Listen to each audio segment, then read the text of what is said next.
Let's make delicious कान्तारेली curry with paneer.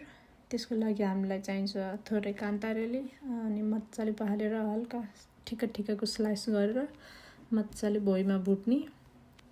अलिकति पानी निस्के जस्तो हुन्छ तर एकछिन भुट्दै गएपछि यस्तो खालको ब्राउनिस कलर आउँछ। अनि त्यसपछि चाहिँ त्यसलाई साइडमा प्लेटमा हाल्दिने अनि प्यानमा थोरै जिरा फुराएर प्याज भुट्ने।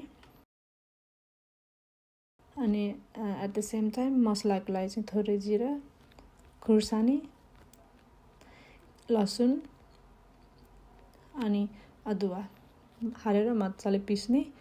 अनि रेडी भइसकेपछि चाहिँ प्याजसँगै एकछिन भुट्ने।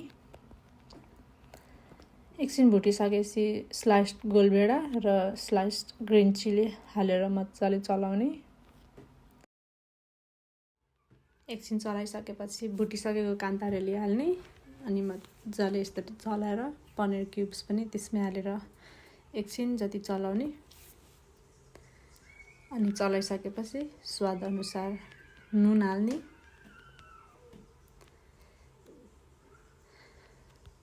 नुन हालेर एकछिन चलाउने अनि एकछिन चलाइसकेपछि चाहिँ पाक्नको लागि छोडिदिने। अनि त्यसपछिको हाम्रो delicious yummy kantarelli with paneer is ready.